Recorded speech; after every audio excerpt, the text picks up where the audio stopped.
Semua kita yang duduk, kita berdoa.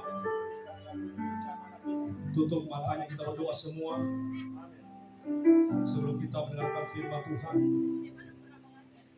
Saat ini jangan sia-siakan waktu yang ada di tempat ini. Saya mengundang Bapak Ibu Saudara, adik-adik semua, ikuti doa saya. Tuhan Yesus, terima kasih malam hari ini.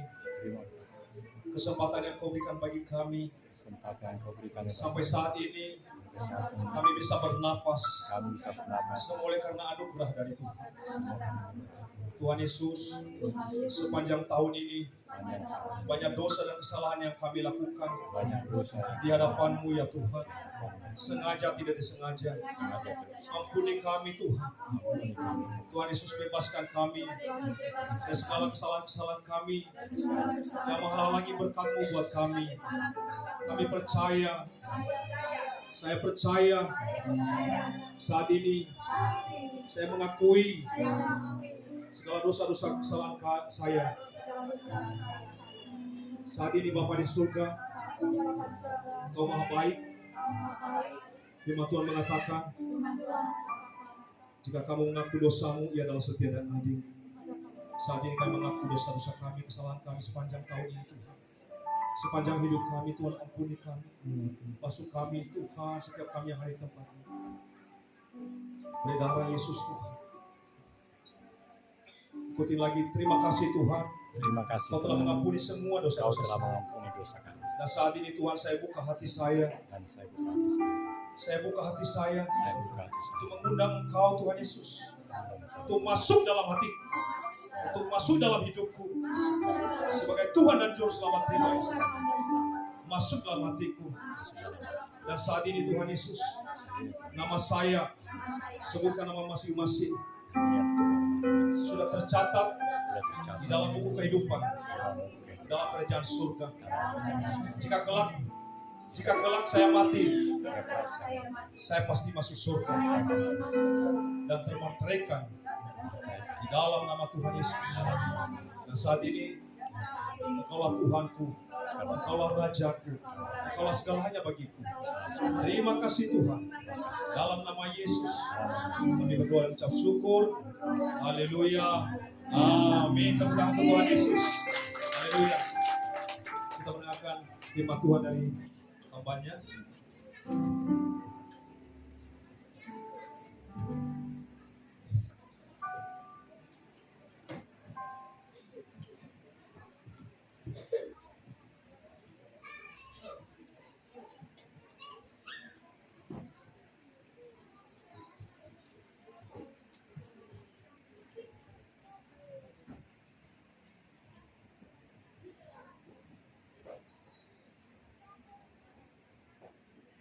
Puji Tuhan.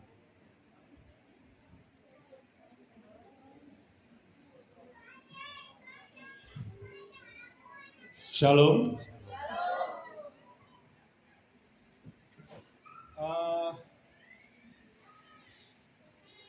Saya berharap selama pemberitaan firman Tuhan kita dapat menyimak dengan baik.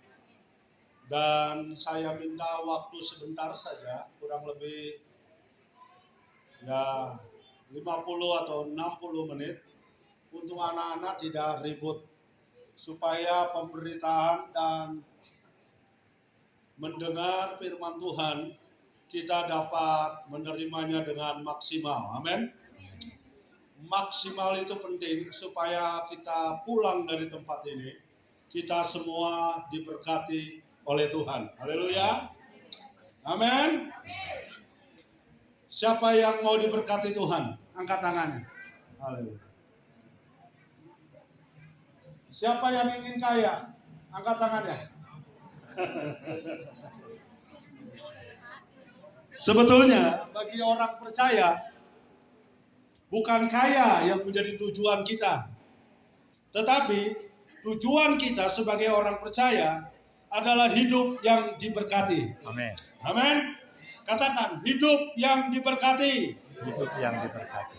Hidup yang diberkati. Hidup yang diberkati. Ya. Banyak orang kaya di dunia ini, tetapi belum tentu diberkati. Tetapi orang yang diberkati, dia bisa menikmati hidup ini. Itulah sebabnya setiap orang percaya membutuhkan berkat Tuhan. Katakan amin. Waktunya Tuhan memberkati umatnya berlimpah-limpah. Siapa umatnya? Saya. Kita adalah umat-umatnya. Amin. Umat-umat pemenang. Umat-umat yang diberkati. Ya, bukan umat yang gagal, bukan. Tetapi umat yang diberkati oleh Tuhan. Nah, pertanyaannya sekarang, kapan waktunya Tuhan memberkati kita? Kapan waktunya Tuhan memberkati kita? Ada orang bilang, Pak, dukung saya dalam doa. Kalau saya diberkati Tuhan, pasti saya akan dukung pekerjaan Tuhan. Itu lagu lama, bahasa lama, ya, dari dulu modelnya begitu. Ya.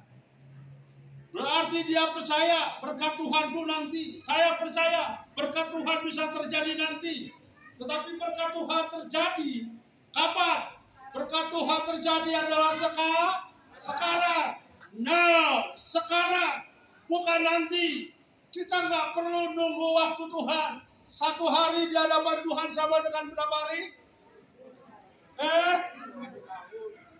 Satu hari sama dengan 1000 hari atau 1000 tahun? Mau 1000 tahun boleh, 1000 hari boleh. Tetapi artinya satu hari ini di hadapan Tuhan sama dengan 1000 tahun. Artinya apa?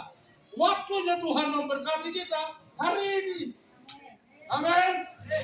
Kita selalu berpikir nanti itu nggak jelas. Nanti itu warna kebimbangan. Tetapi kita percaya hari ini adalah hari yang diberkati oleh Tuhan. Amin. Bila kiri kanannya, engkau diberkati oleh Tuhan. Aku diberkati oleh Tuhan. Amin. Diberkati Tuhan bukan bicara harta benda saja. Itu juga termasuk tubuh yang diberkati juga adalah berkat Tuhan. Amin. Mata yang sehat, betul? Tubuh yang sehat, betul? Buat apa uang banyak kencing aja gak bisa? Lebih baik kita menikmati berkat Tuhan. Apa yang sudah Tuhan beri pada hari ini, kita nikmati berkat Tuhan. Amin. Hari ini saya akan berbicara satu ayat untuk saudara semua, supaya kita bisa menangkap maksud Tuhan untuk umatnya. Supaya jangan lagi di antara kita yang berpikir, Tuhan itu gak adil, Tuhan itu gak mengasihi saya. Tuhan itu mengasihi kita semua. Amin. Tuhan itu adil, betul? Yang gak adil siapa? Kita. Ya. Tuhan itu setia, betul? Yang gak setia siapa? Kita. Kalau kita gak setia, Tuhan setia gak? Setia. Dia tetap Tuhan. Coba buka Yoel 2 ayatnya yang ke-27. Yoel 2 ayatnya yang ke-27. Nggak ada slide-nya ya. Kalau nggak ada slide-nya kita buka di Alkitab kita saja.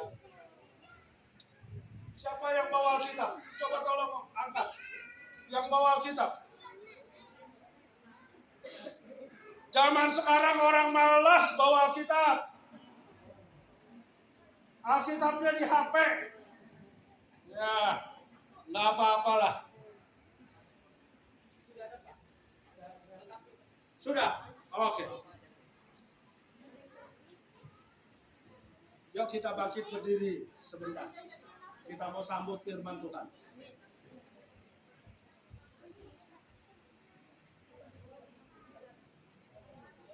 Ayat berapa? Aku akan memulihkan. Ayat berapa itu?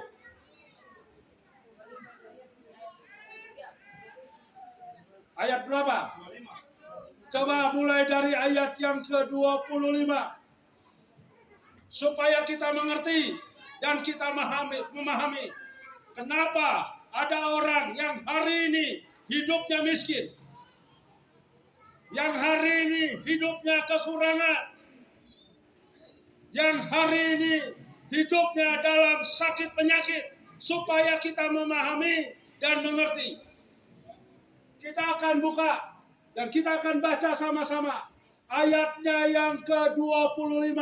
1, 2, 3. Aku akan memulihkan kepadamu daun-daun yang hasilnya dimakan habis oleh belalang pindahan. Siapa yang tahu belalang? Angkat tangannya. Siapa yang doyan belalang? Angkat tangannya. Nggak ada. Cobalah pulang ke rumah nanti besok cari belalang, kemudian dipanggang atau digoreng. Itu enak, udangnya orang miskin. Loh. Itu makanan Yohanes Pembaptis. Yohanes Pembaptis, pembuka jalan pemberita Tuhan, itu adalah makanannya madu dan belalang hutan. Saudara tahu, belalang itu kalau dia makan daun, itu daunnya habis. Kalau dia makan buah, buahnya habis. Kita akan baca dulu. Kemudian belalang pindahan. Jadi belalang pindahan itu dia selalu melompat dari satu pohon ke pohon lain. Dia tidak akan melompat sebelum pohon yang dimakan sebelumnya habis. Dengar saya baik-baik. Dia akan lompat setelah habis. Dia akan menemukan pohon yang baru dan dimakan lagi sampai habis. Lanjut. Kemudian belalang apa? Lompat. Kemudian belalang apa? Pelahap. Kemudian belalang pengerit. Saya mau kasih tahu apa artinya belalang. Belalang itu artinya pencuri. Berkata bersama dengan saya, belalang itu Pencuri. pencuri. Di dalam hidup orang percaya, di dalam hidup kita ada yang namanya pencuri. Ada yang kelihatan. Jangan dulu duduk. Saya juga berdiri kok sama dengan saudara. Jadi ada pencuri yang kelihatan dan ada pencuri yang tidak kelihatan. Pencuri yang tidak kelihatan itu tidak kita sadari. Itulah yang mencuri berkat-berkat saudara. Dialah yang mencuri kesehatan kita. Dan memang kita berjalan dan kita dikelilingi oleh banyak pencuri. Tetapi percayalah, orang yang menjadi milik Tuhan, roh, jiwa, dan tubuhnya terpelihara. Katakan amin.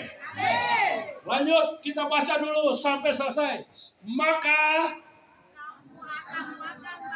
terus, kalau pencuri itu pergi, maka Tuhan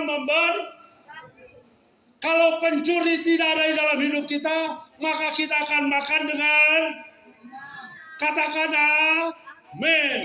Siapa yang mau makan dengan kenyang? Artinya kita mau diberkati oleh Tuhan. Amin. Artinya kita mau diberkati oleh Tuhan. Kita nggak mau dedek, kita mau gandum yang terbaik. Karena memang itu yang disediakan Tuhan untuk kita. Lanjut, dikatakan sana apa? Terus, dan kamu akan memuji-muji nama Tuhan Allahmu yang telah memperlakukan kamu dengan ajaib. Kalau orang kenyang perutnya, dia bisa berdoa. Kalau orang perutnya kenyang, dia bersorak-sorai, dia memuji Tuhan. Bohong kalau perutnya lapar, dia bisa berdoa. Saya mau tidur aja perut lapar, nggak bisa tidur, apalagi berdoa. Kenapa kita nggak bisa jujur? Kadang orang, supaya kelihatan rohani, dia menampilkan kerohaniannya dan dia tidak bisa bicara apa adanya. Kita butuh berkat Tuhan, betul? Kita butuh perut yang kenyang. Kita perlu kesejahteraan. Kita perlu sukacita supaya aku bisa tidur nyenyak. Perut kenyang, tidur nyenyak. Amin. Itu yang kita mau. Kalau yang nggak mau, nggak apa-apa. Saya mau. Terus dikatakan sana, dan umatku tidak akan menjadi malu lagi untuk selama-lamanya. Ayat 27. Kita baca bersama-sama. 1, 2, 3. Kamu akan mengetahui bahwa aku ini ada di antara orang Israel. Artinya apa? Di antara kita. Di antara kamu. Di antara kamu, Tuhan itu ada di antara kita. Amin. Tuhan itu ada di antara kita. Dan bahwa ini Tuhan adalah Allah. Tuhan adalah Allahmu dan tidak ada yang lain. Dan umatku tidak akan menjadi baru lagi untuk selama-lamanya. Amin. Silakan dulu. Silakan dulu. Siapa yang mau mengalami ini? Saya percaya kita semua mau mengalami ini. Tetapi sebetulnya ayat ini adalah akibat. Ayat ini akibat, saudaraku. Ini bicara soal akibat. Orang yang sudah dipulihkan, orang yang sudah diberkati. Tapi pertanyaannya sekarang, bagaimana aku bisa memperoleh akibat ini? Kita buka ayat selanjutnya. Nah, sekarang saya ingin ajak saudara melihat.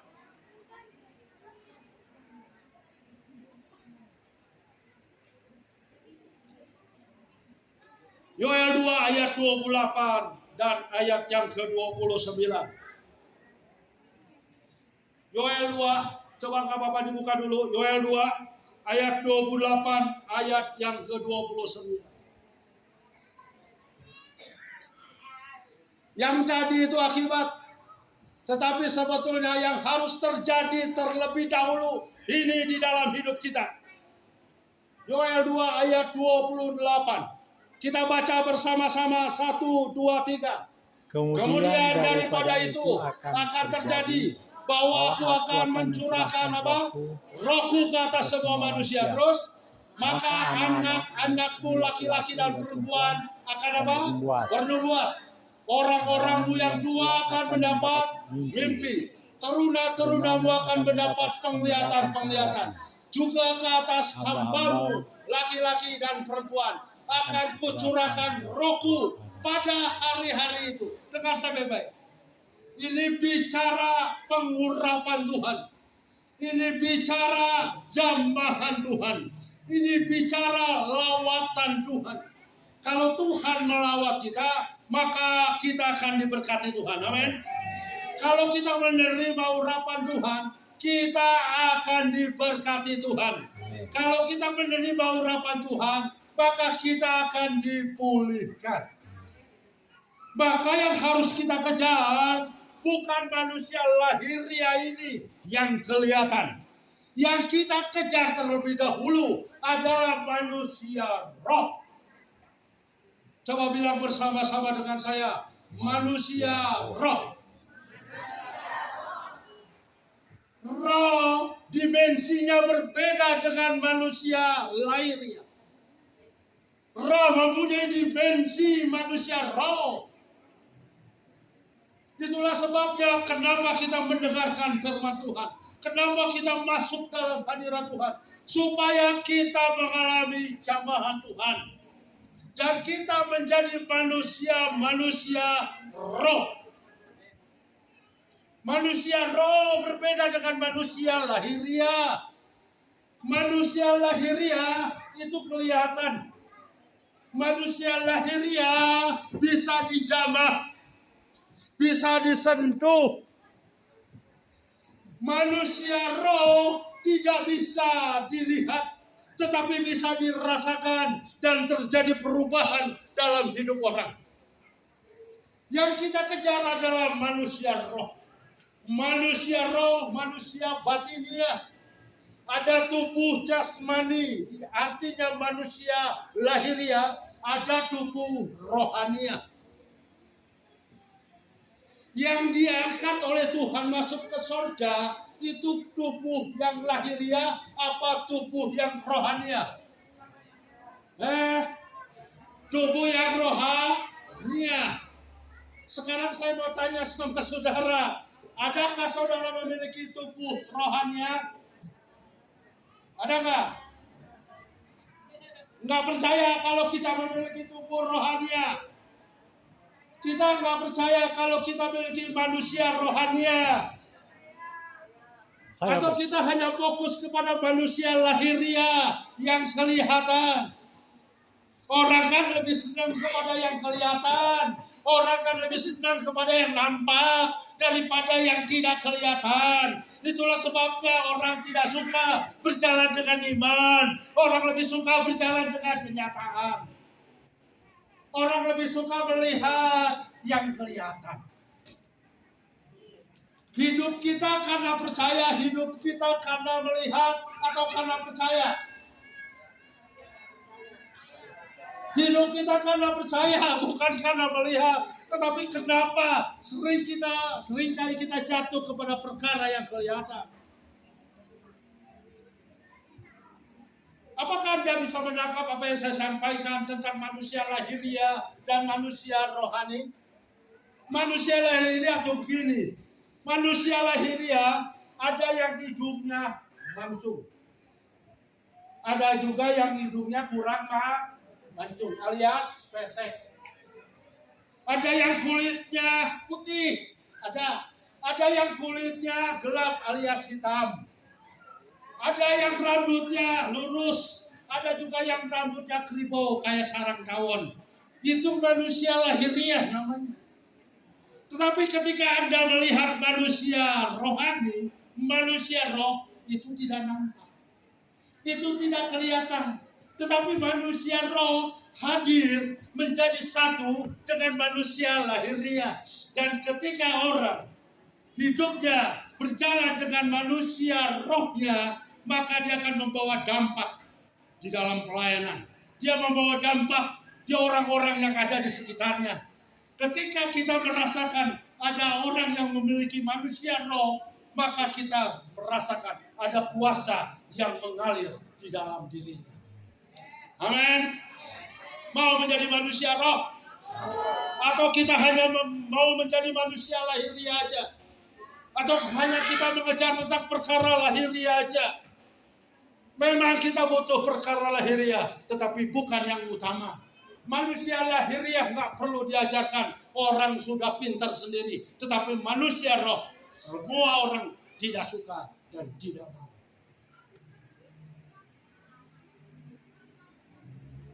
Adakah manusia batiniah kita? Adakah manusia roh itu hidup di dalam kita?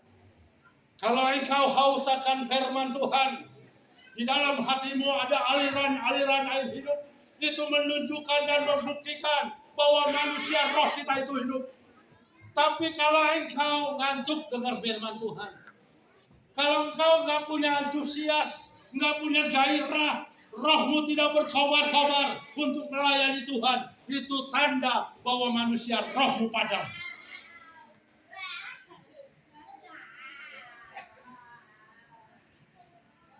Siapa yang masih semangat melayani Tuhan? Haleluya. Amin. Siapa yang rajin, tekun berdoa? Coba saya mau tanya, ada nggak di sini yang rajin, tekun berdoa? Sampai lantainya dekok. Kita nggak perlu menjadi manusia agamawi. Kita perlu hanya membangun manusia roh. Kalau Anda mau menjadi manusia agamawi, jangan percaya Yesus. Yesus tidak pernah mengajarkan soal agamawi. Dia mengajarkan jalan, kebenaran, dan kehidupan. Amin. Nggak tahu, saudara mau nangkap apa enggak, mau terima apa enggak, akan saya sampaikan. Tapi itulah kenyataan. Kita diberkati oleh Tuhan. Kita dipulihkan oleh Tuhan. Karena ada roh yang bergerak di dalam hidup kita. Ada manusia roh yang bergerak. Sebab perubahan datang bukan dari luar. Perubahan datang dari dalam. Yohanes 7 dikatakan, ada aliran-aliran air hidup. Ada aliran-aliran yang keluar. Dan itu yang membuat orang menjadi sehat. Saya mau kasih tahu.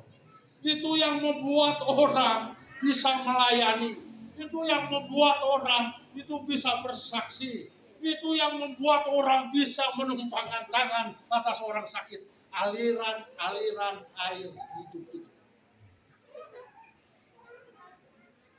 Coba cek kiri kanan. Ada nggak aliran-aliran air hidup? Ada nggak? Masih adakah aliran-aliran air hidup itu? Atau sudah kerannya sudah ketutup?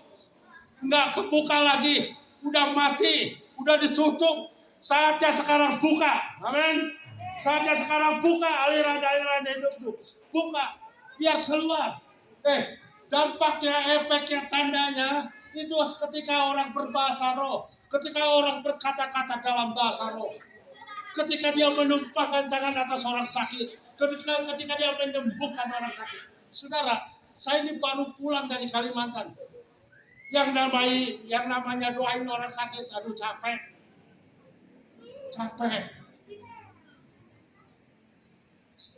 Capek mana?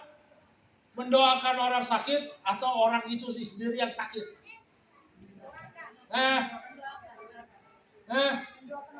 Berarti Anda mau sakit. Yang lebih capek yang sakit daripada yang mendoakan orang sakit. Betul nggak? Lo ya kan?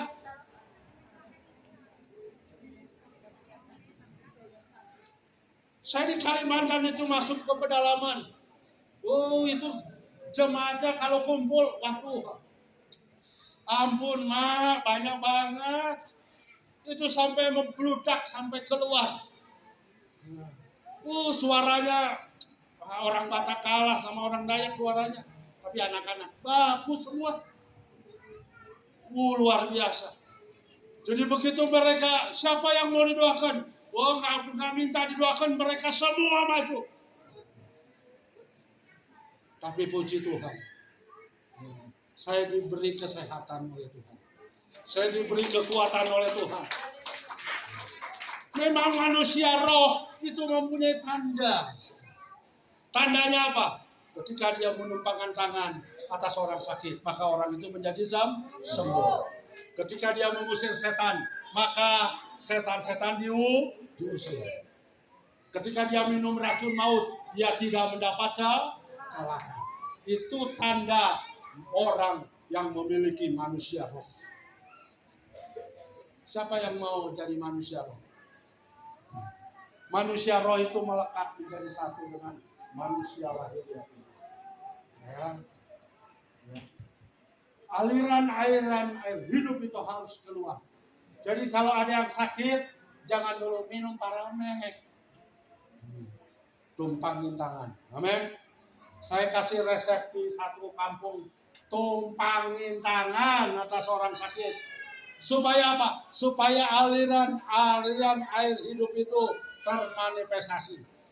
Ngalir, keluar. Dan orang yang dijamah menjadi sembuh.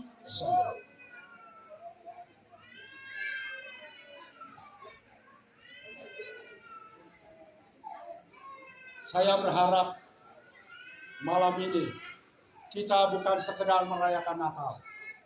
Perayaan tidak akan membawa dampak apa-apa. Tetapi firman Tuhanlah yang harus kita bangun, yang harus kita kejar. Amin. Sebab firman Tuhan itulah yang merubah hidup kita. Dengar saya baik-baik malam ini. Kalau keuanganmu terbatas, skillmu terbatas, kepandaianmu terbatas, apa yang kau miliki terbatas, itu kesempatan bagi kita untuk bergantung kepada Tuhan. Amin. Siapa yang merasa dirinya terbatas? Nggak apa-apa, jujur aja. Saya merasa terbatas. Keuangan saya terbatas. Skill saya terbatas. Tetapi ketika saya bergantung kepada Tuhan, maka Roh Kudus itu yang bekerja di dalam hidup saya. Maka dialah yang memberikan kemampuan ketika saya melayani. Betul? Dia yang memberikan kemampuan sehingga saya memiliki tubuh yang sehat. Jangan dikira saya ini nggak pernah sakit. Pernah sakit. Tetapi saya percaya sakit yang saya hadapi sebentar saja. Amin. Dia cuma mampir kemudian karena namanya tamu tidak diundang. Betul nggak? Sakit penyakit itu ibarat tamu yang tidak diundang. Dia cuma mampir kemudian lewat. jangan hampir menetap selamanya. Rabe kita. Saya mau cerita sama saudara, mau dengar? Satu kali saya mau pergi ke Singapura. Kurang lebih ini kejadiannya sekitar 3 bulan yang lalu. Saya mau pergi ke Singapura, kemudian saya mau pergi ke Thailand. Ada 2 negara yang saya mau kunjungi pada waktu itu. Tapi waktu saya mau berangkat di bandara, tiba-tiba teman saya bilang, saya ini mendapat serangan. Tapi kalau saya bilang bukan serangan itu namanya gangguan. Kalau sakit penyakit datang itu namanya gangguan. Itu pengakuan saya. Saya nggak tahu saudara punya pengakuan seperti apa. Kalau pengakuan saya, kalau penyakit datang dalam hidup saya, itu namanya gangguan. Saudara boleh punya pandangan yang sama dengan saya. Jadi dia nggak akan menetap selamanya di dalam tubuh saya. Jadi ketika saya mau berangkat, tiba-tiba di ruang tunggu, di airport, itu tiba-tiba itu ada hawa dingin. Ke ubun-ubun saya, kemudian ke dada saya, sampai ke tubuh saya. Akhirnya yang paling fatal itu ke dada. Dada ini sepertinya sesek dan tidak bisa bernapas. Dan akhirnya saya lihat orang itu remang-remang. Lama-lama sudah nggak kelihatan. Gelap sudah penglihatan saya. Dan tubuh saya itu lemas. Nggak bisa bergerak sama sekali. Saksi hidupnya itu adalah istri saya dan anak-anak saya dan keluarga saya. Mereka menyaksikan waktu itu. Jadi di ruang tunggu bandara itu dalam keadaan seperti itu, saya tidak berdaya. Kemudian saya dibawa ke ruang medis di airport. Dibawa. Cuma bedanya pada waktu itu, mungkin itulah yang namanya koma, saudara. Yang namanya koma. Jadi saya nggak bisa apa yang nggak bisa tahu, nggak bisa lihat apa yang terjadi di sekitar saya, tapi saya bisa dengar suara. Tapi suara itu tidak seperti saya dengar seperti di ruangan seperti ini. Jadi suaranya jelas, tetapi nggak keras, jelas tapi nggak keras gitu. Jadi suaranya dibilang pelan juga enggak, keras juga enggak, tapi jelas di telinga saya.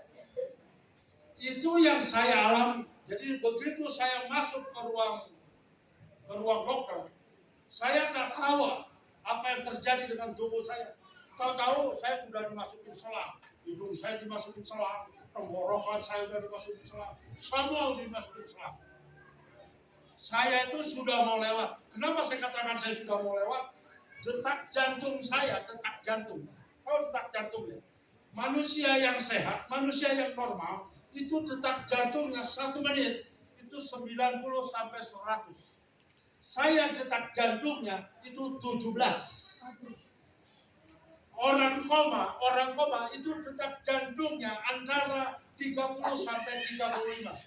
Orang tidur detak jantungnya antara 50 sampai 60. Saya 17. Jadi ketika detak jantung saya pakai alat deteksi itu 17, dokter bilang saya tidak boleh pergi. Saya tidak boleh terbang, dengan kata lain. Tidak boleh. Dan penerbangan tidak mengizinkan seorang pasien karena dia tidak mau bertanggung jawab kalau terjadi apa-apa dengan pasien. Tapi saya dengar waktu itu, saya harus segera dibawa ke ruang ICU. Saya harus segera panggilkan ambulan. Tapi kan seperti saya bilang tadi, saya masih dengar. Tapi saya nggak bisa bergerak apa-apa.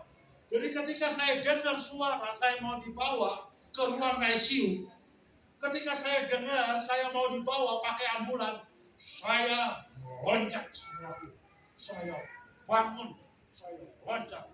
Dan selang semua saya cabut dalam tubuh saya. Dan saudara tahu detak jantung saya langsung loncat dari 17 ke 37. Betul, saudara. Sampai dokternya seperti tidak percaya lihat saya. Saya bilang, nggak apa-apa dok, saya tetap harus pergi. Kenapa saudara? Karena kalau saya, gara-gara saya tidak jadi pergi, keluarga saya acaranya semua berantakan. Saya bilang, nggak bisa Pak, Bapak nggak boleh pergi. Nanti Bapak bisa lewat. Kalau lewat, lewatlah sudah. Tapi harus bikin surat pernyataan. Siapa di sini yang takut mati? Jangan takut mati. Coba bilang. Jangan takut mati. Tapi jangan berani mati. Jangan takut mati, tapi jangan berani mati.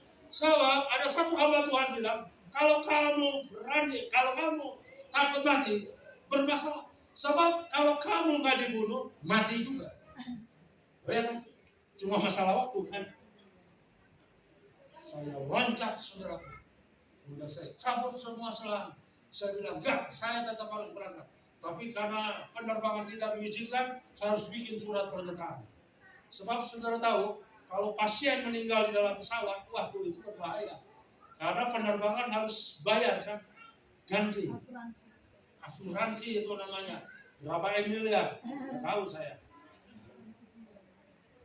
Dan puji Tuhan, saya naik pesawat, sekalipun pakai kursi roda, turun di Singapura, turun di mana itu di Thailand, semua dalam keadaan baik.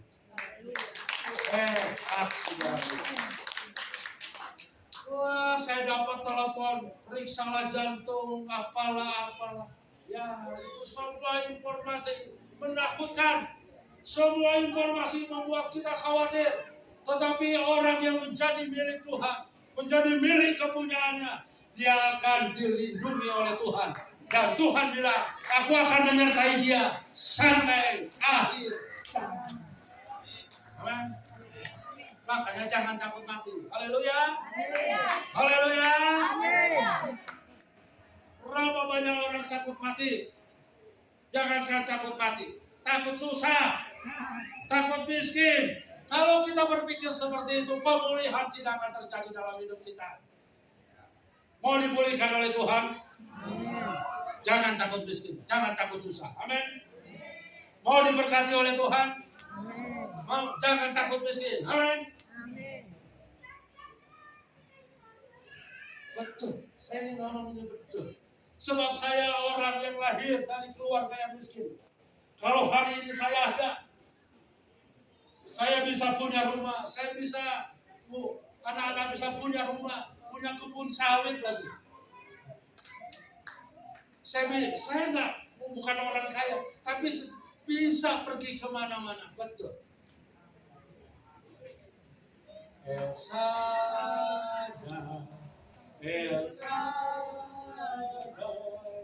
Allah Maha Kuasa. Dia besar.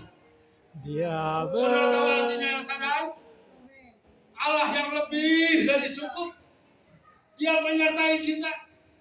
Allah yang lebih dari cukup.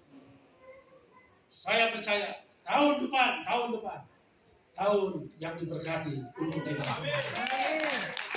Amin. Tahun yang diberkati oleh Tuhan. Keluarga kita, keluarga yang diberkati oleh Tuhan. Pekerjaan kita, pekerjaan yang diberkati oleh Tuhan. Jangan berjalan dengan kenyataan. Tahu kenyataan? Kenyataan, apa yang engkau lihat hari ini. Jangan berjalan dengan itu. Berjalanlah dengan percaya. Berjalanlah dengan percaya. Percaya kelihatan atau tidak? Percaya kelihatan atau tidak? Tidak. Mau berjalan dengan apa yang tidak kelihatan? mau. Tuhan kelihatan atau tidak? Tidak. Kenapa Anda percaya? Sorga kelihatan atau tidak? Tidak. Tapi kita percaya. Neraka juga kelihatan atau tidak? Tidak. Tapi kita percaya itu ada. Betul? Berkat kelihatan atau tidak? Tidak. Tapi kita percaya berkat itu ada. Amin. Amin. Tubuh yang diberkati Tuhan. Jiwa yang diberkati oleh Tuhan. Hidup yang diberkati oleh Tuhan. Keluarga yang diberkati oleh Tuhan. Itu menjadi bagian milik kita untuk selama-lamanya. Amin. Selama-lamanya. Yang terakhir saya mau bagikan kepada saudara. Kita tutup dengan satu ayat. Ini penting, ini penting. Sebab zaman sekarang orang lebih percaya kepada kekuatannya. Zaman sekarang orang lebih percaya kepada pengetahuan. Zaman sekarang orang percaya kepada orang pintar. Betul nggak? Zaman sekarang ini zaman akhir. Tapi belum akhir zaman. Kalau akhir zaman, zamannya selesai. Jadi kita ini tinggal di zaman akhir. Orang lebih percaya kepada yang kelihatan. Orang lebih percaya kepada yang berpengetahuan. Orang lebih percaya kepada yang punya uang. Orang lebih percaya kepada yang punya kekuatan, jabatan. Tetapi orang sulit untuk percaya kepada Tuhan. Percaya itu sebetulnya gampang, tetapi sulit. Kenapa? Banyak orang bilang percaya, tetapi sebetulnya tidak percaya. Kalau saudara naik pesawat, pernah saudara lihat pilotnya? Sebelum pesawat terbang, Anda bisa lihat pilotnya. Saya bolak-balik naik pesawat, nggak pernah saya lihat pilotnya. Sebab ada ruangan tertutup, betul? Yang kita nggak bisa lihat. Jangan-jangan. Tapi kenapa setiap penumpang percaya? Dia duduk dengan tenang, suruh pakai sabuk pengaman. Dia nggak pernah lihat pilotnya. Jangan-jangan pilotnya lagi mabok. Bisa aja kan terjadi. Jangan-jangan pilotnya habis makan ekstasi. Betul? Tapi kenapa kita bisa duduk di situ? Kenapa kita bisa duduk di situ? Dengan tenang. Dan orang tidur. Tahu-tahu sampai dan pesawat itu mendarat. Tuhan yang Maha Kuasa. Kenapa orang tidak bisa percaya? Hei, orang bodoh. Kata, kenapa engkau tidak bisa mempercayai Tuhan? Bukankah sama dengan pilot yang tidak kelihatan? Bahwa Tuhan itu tidak kelihatan. Tetapi kenapa engkau lebih percaya kepada yang kelihatan daripada yang tidak kelihatan? Hari ini menjadi renungan untuk kita. Supaya hari esok adalah hari yang diberkati oleh Tuhan. Supaya hari esok langkah-langkah kita adalah langkah-langkah yang diberkati oleh Tuhan. Hanya ada satu paket. Ini yang terakhir. Hanya ada satu paket. Orang yang percaya kepada Tuhan, dia juga percaya kepada nabi-nabinya. Kalau orang percaya kepada Tuhan, maka dia percaya kepada nabi-nabinya. Zaman akhir ini, orang tidak percaya kepada nabi-nabinya. Tidak percaya kepada nabi-nabinya. Tidak percaya kepada hamba-hambanya. Buka dulu ayat. Ini yang terakhir.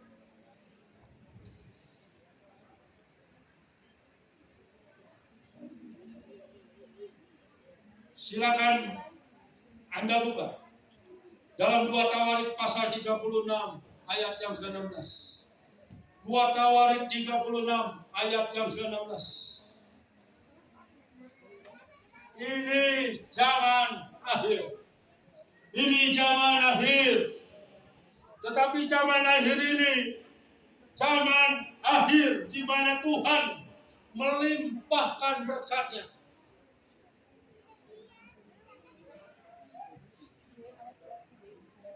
Sudah ketemu? Tolong tampilkan di layar supaya kita semua bisa membacanya dengan baik. 2 Tawarik pasal 36 ayatnya yang ke-16. 2 Tawarik 36. 2 Tawarik 36 ayat yang ke-16. Baca bersama-sama. 1, 2, 3. Tetapi mereka mengolok-olok utusan-utusan utusan Allah itu? Siapa utusan Allah itu? Hamba Tuhan. Masihkah Anda percaya kepada hamba Tuhan?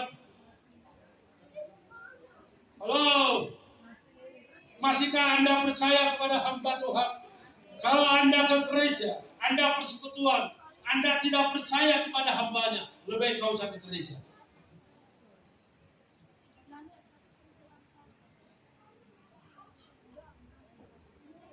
Yuk kita baca bersama-sama. Tetapi mereka mengolok-olok utusan Allah itu. Terus apa? Menghina segala firman-Nya dan mengejek nabi-nabinya. Oleh sebab itu murka Tuhan bangkit terhadap umatnya sehingga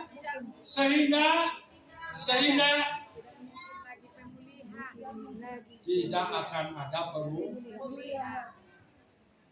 Orang yang percaya Tuhan, dia juga percaya kepada hamba-hambanya. Karena itu satu paket yang tidak bisa dipisahkan. Saya melihat ketika saya melayani di daerah, di pedalaman, mujizat terjadi. Orang lumpuh berjalan, orang tuli mendengar, orang bisu berbicara, orang timpang berjalan. Nih, saya juga, mata saya ini pernah mengalami buta selama setengah tahun, 6 bulan namanya. Saya tidak melihat, saya kan pernah bersaksi. Tapi hari ini saya bisa melihat. Amin.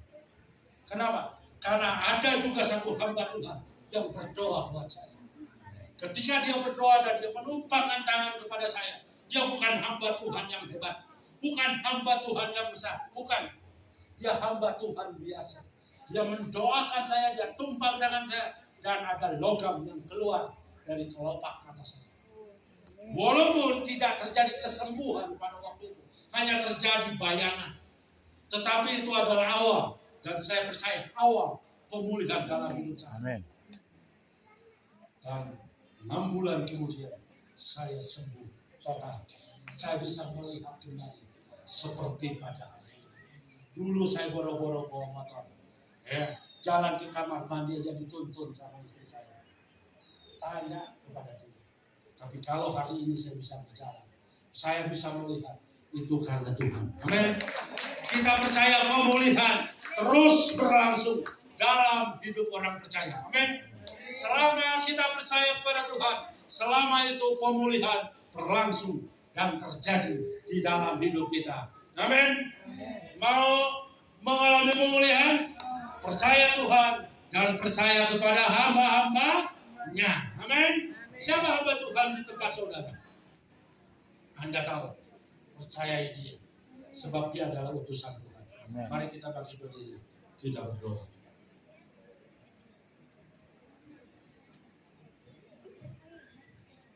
El Shaddai, rapnya saya.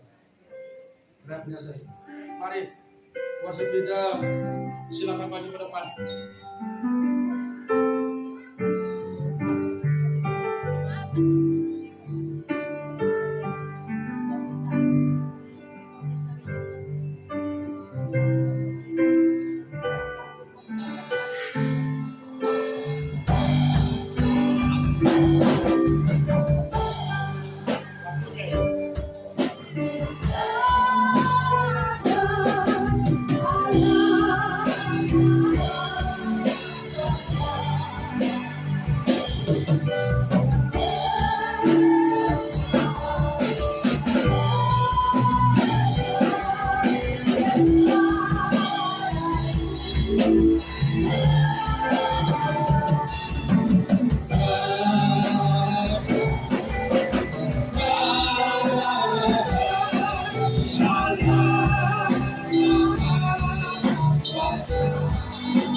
Berkat Tuhan melimpah.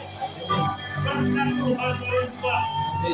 Akhir zaman berkat Tuhan melimpah. Kami dipulihkan malam ini. Kami menerima pemulihan. Sebab kami percaya kami adalah manusia roh. Manusia roh adalah manusia yang diberkati oleh Tuhan. Tuhan memecahkan perkara besar dalam hidup kami. Kami pulang dari tempat ini. Ada pekerjaan ilahi yang terjadi di dalam hidup kami. Firman Tuhan, firman Allah, ya dan amin, yang mengubah hidup kami semua. Terima kasih Tuhan Yesus. Berkati Tuhan persekutuan kerajaan. Berkati setiap hamba-Mu yang melayani malam ini. Berkati seluruh jemaat Tuhan yang hadir. Engkau yang mengetahui keberadaan mereka, tetapi Engkau kasih adanya. Dan Engkau sudah memberkati mereka. Hari ini mereka diberkati. Terima berkat. Berkat maksimal. Maksimal. Berkat Tuhan maksimal. Tubuh yang diberkati. Tubuh yang sehat. Mari kita angkat kedua tangan kita. Pulanglah dengan damai sejahtera. Pulanglah dengan sukacita. Kasih karunia daripada Allah Bapa turun atas hidupmu. Diberkatilah pekerjaanmu. Diberkatilah dagangmu. Diberkatilah adonanmu. Diberkatilah bakolmu. Diberkatilah buah kandungmu. Diberkatilah perbendaraanmu. Apa yang kau kerjakan diberkati oleh Tuhan. Apa yang dihasilkan dengan dua tangan, buah karya, buah pikir, semuanya, apa yang kau sentuh, semuanya menjadi berkat. Terimalah berkat ini, berkat Allah Abraham, Allah Ishak, Allah Yakub, memberkati saudara semua. Kita sambut bersama-sama dengan kata amin. Amin. Selamat datang dan Tuhan memberkati kita semua. Silakan duduk. Ini udah tiba kita waktunya adore price ya. Karena ini udah akhir.